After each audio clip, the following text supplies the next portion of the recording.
Jagadamba Steel presents CNI Nepal Nirman 2073, a new beginning.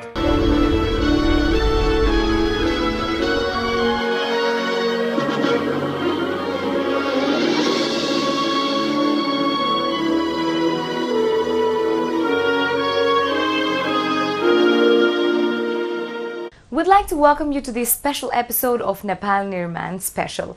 Nepal Nirman हामीले वर्षैपछि गर्दै आएको यो event, and coming to the third year, we really want to develop whatever we're doing because we're in the verge of publishing a book जहाँ चाहिँ next year हामीले नेपाल निर्माण गर्दाखेरि budget allocation मा हामीले गरेको अपडेट्सहरुमा केही न केही रिपोर्ट चाहिँ डेफिनेटली नै आओस् भनेर स्पेशल यो प्रोग्राम नेपाल निर्माणलाई साथी दैछु म फ्रेशकाले अनि आज भने हामी अर्को एउटा नयाँ प्यानल डिस्कसनको बारे कुरा गर्दै छौं and today we're about to discuss about the panel IT panel where we named it Deepening the Bandwidth Through Technology. Let's have a look. Next, I would like to invite one of our panelists to come over. I think he's got to be on a flight to Nairobi this evening. So, Karmatji, the VP of Cloud Factory, I'd like to request you to kindly come up on stage and take a seat. I hope he's not rushed to the airport yet. Next, I would like to request, going from right to left, Amrit Manduladar, CEO, Muncha.com, to kindly come up onto the stage and take a seat on the dais. Razendraman Banipaliji is the knowledge manager for the UN system in Nepal, and I'd like to request you to please take a seat in the dais. Alok Pandeyji, CTO of Brain Digit, to please kindly take a seat on the dais. Alokji is also a Microsoft Most Valuable Professional. So I think today information technology goes right across every sector, whether that sector is governance, whether that sector is industry, whether that sector is media and branding that we saw earlier, whether that sector is development sector, whether that any sector that you mention.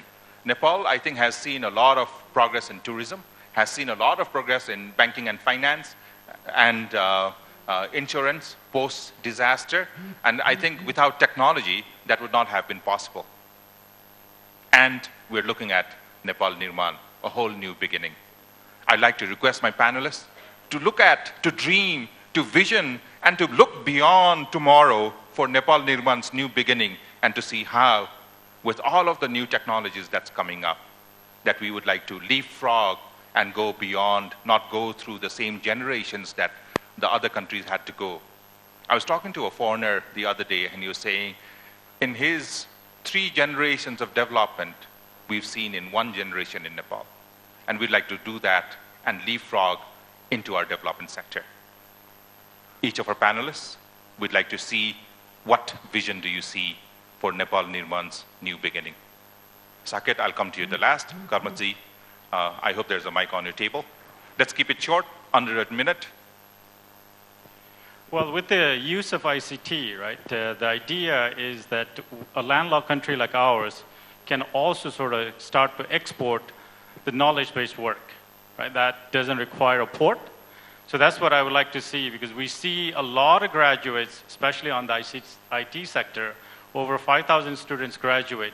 Unfortunately, most of them sort of get on the airport and leave, and very few come back. So that's what I would like to see, is create an ecosystem for ICT in Nepal. Anything we do, we're not, ICT does not create, it does in some sectors create new things, but mostly it does what we are already doing, makes it a lot more productive than it was before. So a company that was maybe, let's say, employing 100 people for a certain type of a work, they could get the same work done in maybe 10 people. So that creates a lot of disruption in a lot of specific areas of the industry. Not everything will change, but specific sectors will see a lot of changes. We just have to be ready for all of this. Disruption in productivity. Razendraji, in the development sector, how do you see technology being used? Thank you. Well, nowadays in Nepal, technology is being used massively, and day by day, in fact, new technology, and we are adapting the very appropriate technology too. But in some cases, in a rural area where I saw, technology is also being misused. and it also is one of the, we have already seen such kind of technology, such kind of tools that we have faced. So in my own research, actually, not only in a rural area, but also in a urban area, we're facing lots kind of consequences by which we are just facing lots kind of losses, like social costs. And actually, we are not counting all these things. We are just counting only the economic values of consequences of digital conflict and all these things. So that's a major part that we have to address if we are implementing such kind of information technology project in a rural area as well as an urban area in Nepal, in a digital media, digital Nepal. I come from India, and I can tell you that it's not much different out there, and I can talk about where, again, as a subcontinent, we have to move. One part which I always feel, because again, I feel lucky to be a part of a lot of these discussions across the globe. The moment you talk about how technology can enhance a country or a company or a sector, I feel there is a fundamental problem out there. Imagine this, for a company, do you ever discuss how English is a tool to move forward? You don't, because English has been now taken and perceived as a part of the organization, as a part of the culture, and you move forward with that. The moment you say, how do you use technology to disrupt, you are still keeping technology outside. Today, because of the way the world is moving, technology is no longer an optional subject or an option for a company to grow with. It is something that you conceive, you make it a part of the system, and when you grow with that, miracles can really happen. But you have to make that as an integral part of across verticals, because it's no longer a vertical, it's actually a horizontal. Your take. Actually, technology is across where used now. As we already seen the demo too, everything is going to digital, and we have a really good use of it too. But sometimes when we do not care from gross level, actually, what actually we like in Nepal too, like information is everywhere, but we are not securing it. We do not have a proper process. There are more SIM cards having been distributed as opposed to the population of Nepal. By the very stats, it means that there are a lot more people carrying phones, and most of them are carrying smartphones. That basically means that they now have access to a lot of services, online services, if they're available. And in Nepal, it's starting to be available now. We've been in e-commerce for the past 16 years. We thought that when we entered e-commerce then, in 2000, it was very early. But we thought that in 2 or 3 years, the e-commerce would start to pick up in Nepal. But I think it's by what I've seen, I think it's been just like 4 or 5 years that e-commerce sort of just started to pick up, and that probably coincides with mobile phones, a lot more people carrying smartphones, and the internet costs going down. But at the same time, that only represents people having access to the internet, but the cost of internet in Nepal is still high. The good thing is it's going down every year. So every year you look at it, the cost is a lot lower than before. So I wanted to reach to a point in which you don't think about internet costs at all when you're using your phones or at home. Obviously, when you have Wi-Fi, you're paying a specific amount every month, so you don't think about it. It's just like, let's say, turning on your light. We always think that in information technology, foreign direct investments is required and needed. Cloud Factory has, I believe, dispersed more than $1 million to your cloud workers of, 3,000 plus or more. You could give me the stats. Sure. But in terms of two things that I wanted to get from you. FDI, how important is it? Because IT does not need a lot of investments. Why are we talking about FDI? Second, why is FDI required for IT? Club that with the youths. Okay. So you're 100% correct. Just to get started, the funds are not that important. But the technologies and the services that we sort of leverage on is basically imported from outside, right? What we put in is the talent pool that we have and the skills that we have to sort of make it a big company. So in that sense, funds on its own is not that important, but what it brings is the network and the expertise that comes with that from our investor. That's what's required for us. So if you were to look at it from the dispersal of the funds from a Cloud Factory side of it, just in 2015, we had onboarded over 1,000 workers. In total, we distributed over $1.1 million in Nepal economy. So that's a good substantial amount of money. And I think all of this, at the end of the day, what we are looking at for Nepal Nirman, for the new beginning, is to look at a major social cause change, having a change in the entire development of the country. I see that the UN has the new SDGs now, 17 new areas for us to develop for the next 15 years, 25 years and beyond. And innovation, interestingly, is one of the SDGs. But one of the kind of disappointing factor is out of the $37 million that the UNDP has in terms of an annual budget, we see a very small investment on technology. Business as usual is not going to be good enough. Razandraji, what is your take on using technology for development? Well, if we have to talk about the SDG, first of all, the sustainable development, we have to define about the sustainable development first. The sustainable development approach is about the appropriate technology and affordable technology, in fact. In digital Nepal, we have to check it out. Is it the appropriate technology for the Nepal, first of all? And is it affordable to all? So these are the things, these are the measures that we have to consider if we are going to implement the technology in our digital Nepal, if we have to make a digital Nepal. And in terms of SDG, there are lots of goals about the digital technology and implementing the technology to make an infrastructure in a least developed country and other countries. Innovation, Sakitji. I think that's the heartthrob for the technology industry. What is your mantra to foster innovation in Nepal? Sure. So innovation, one very interesting part which I feel about technology is that technology by itself can never think out of the box. You know, it's always the if and else statement that you program.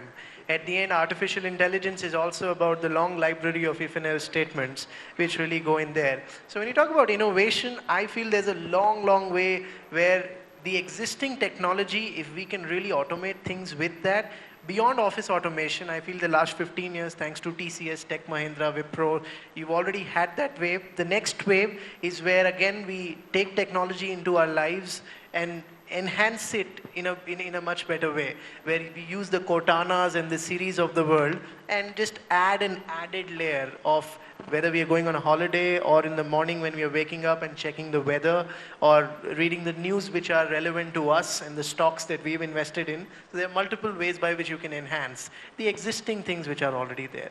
So this time around for Nepal Nirman conference, Microsoft Innovation Center partnered with Himalaya TV to farm for ideas from the youths.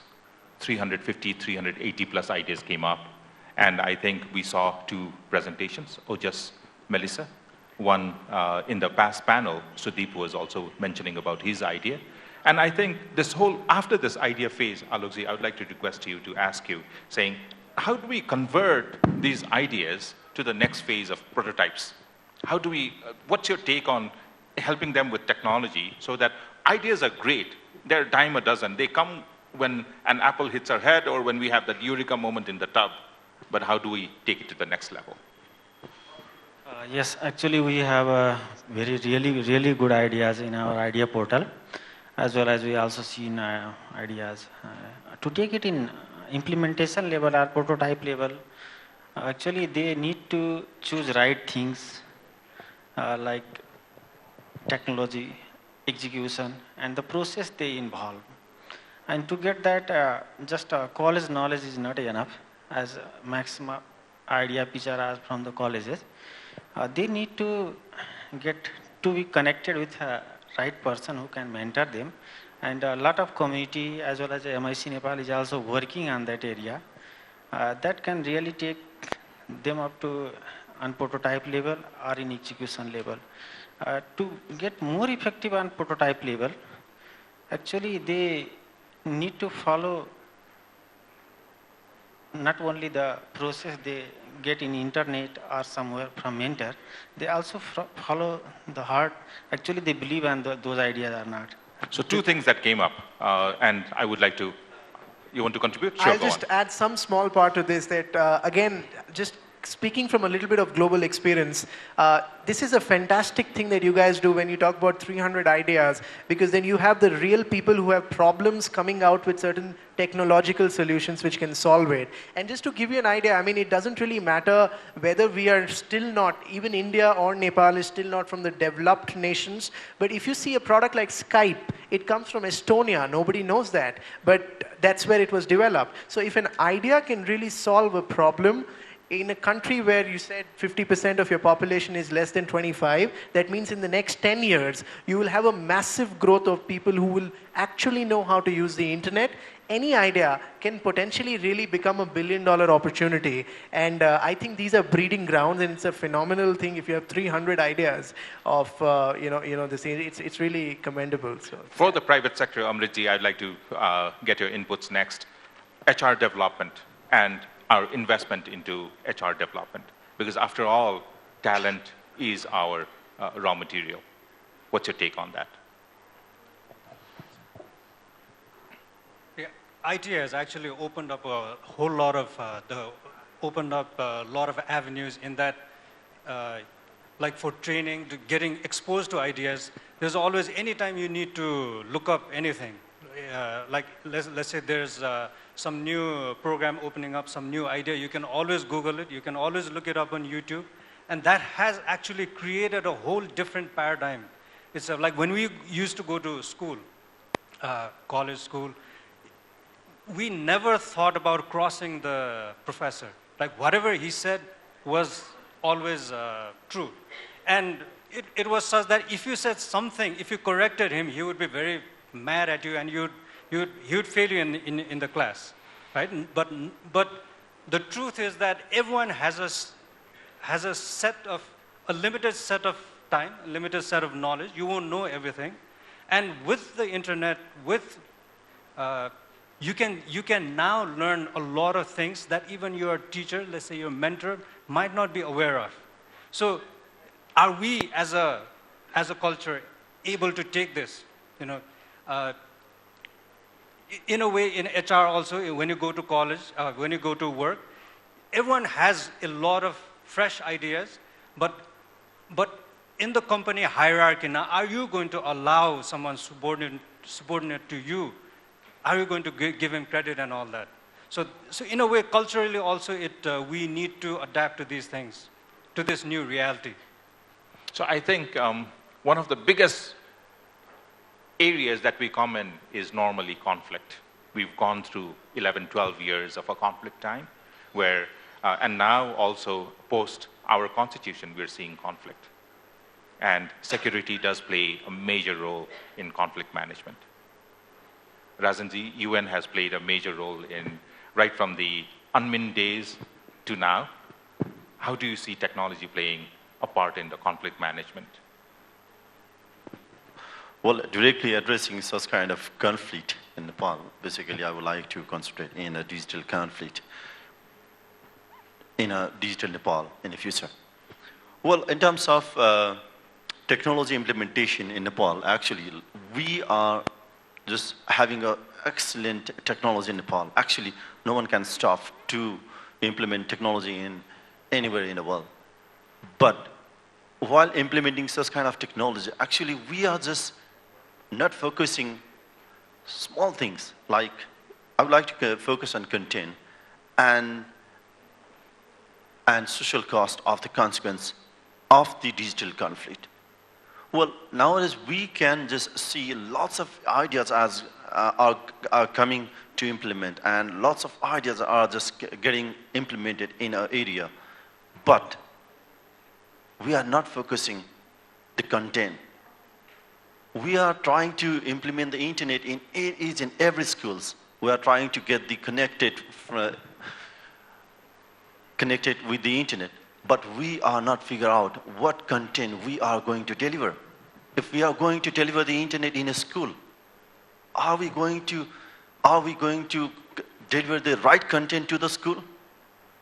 Only the browsing the Facebook, only the browsing the YouTube, and only browsing the internet. Is it the right content we are delivering in an implementation of the technology? No. The right content, like I would like to give the one example. One of the area of Dolpa, where one of the school, they have only the 6-month school session, and they don't have any content, they don't have any books over there of the academic area. Then how we can deliver such kind of content using the ICT, such kind of thing. That brings me to as well as I just want to add another thing. And while implementing such kind of technology in a rural area, yes, obviously there are some conflict, that is digital conflict. Not only the technical aspect, but also the social aspect. I found in Okaldunga, one of the conflict, they have a social conflict using the mobile technology. And it's not only the hacking, it's not about the highly technological conflict. It's simple conflict that one of the person has 2 SIMs and one is useless. So another one just used that SIM and they had a conflict. There are lots of such kind of conflict, and obviously we should think about it if we are implementing information technology in the future, and we should aware of all these things. So 2 issues that you brought up, I think very importantly. One is content, Exactly. and the other is the language aspect. When all of this, Alokji, is the intellectual property rights. At the end of the day, I think for any of a tech company, what our bread, our butter, our heart is intellectual property. What's your take on Nepal's intellectual property for the protection of intellectual property for Nepal Nirman to make a new beginning for Nepal? Yes, before jumping in that, just I want to add in, like, content is always right, but someone need to be guide the user what content should they use. Generally, we build the rule, like we already seen, the phone that is in my packet can be browsed. So if we block that, that will not work. There should be someone who guide them. And for the IP, actually, that is a need in as well in Nepal. Like, we have a very good ideas. We have a very good brain to implement it. But if we not IP it, then it's a problem.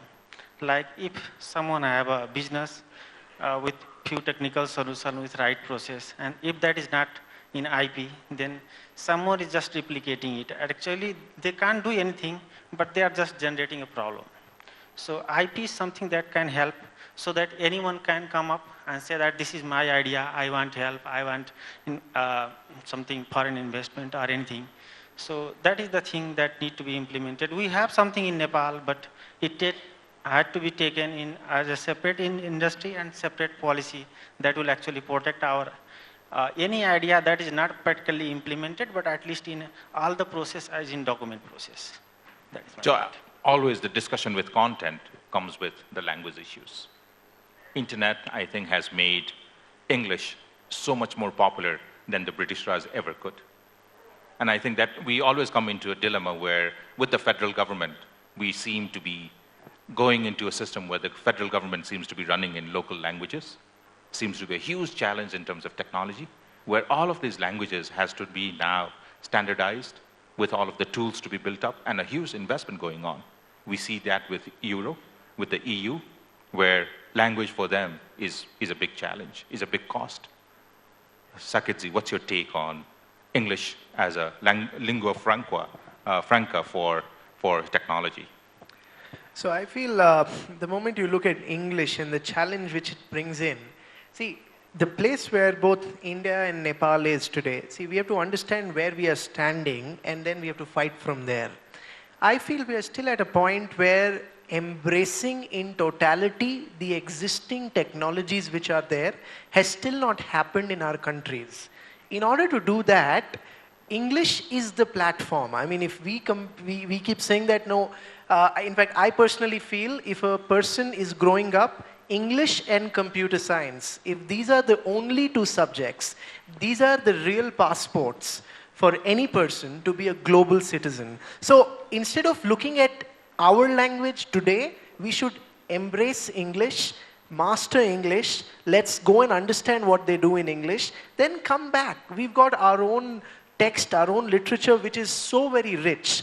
Let's also learn that. But once we have mastered their thing and then embraced everything to do around technology, especially, you know, this also has roots around something that we have which the Western world doesn't have, and that is the depth. When I've had so many people out here talked about spirituality, I mean, that is the reason you have thousands and hundreds of thousands of people coming from the West to India, to Nepal, to Bhutan, seeking for something which they've never been able to see. But on the other side, you hardly see Nepali or Indians really going to the West or, you know, trying to follow things out there. So we've got things which are way much more richer in human values than what technology can.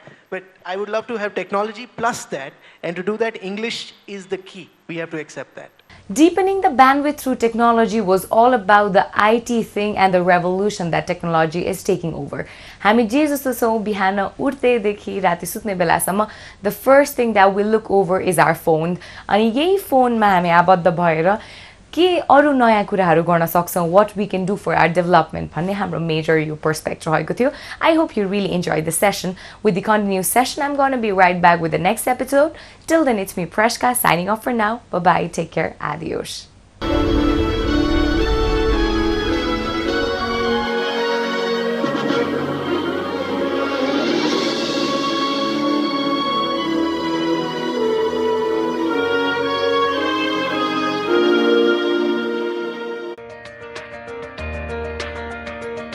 Jagadamba Steel presents CNI Nepal Nirman 2073, a new beginning. Title sponsor in association with co-sponsor, powered by travel partner, light beverage partner, soft beverage partner, alcoholic beverage partner, hospitality partner, session partner, communication partner, insurance partner, knowledge partner, content partner, facts partner, creative partner.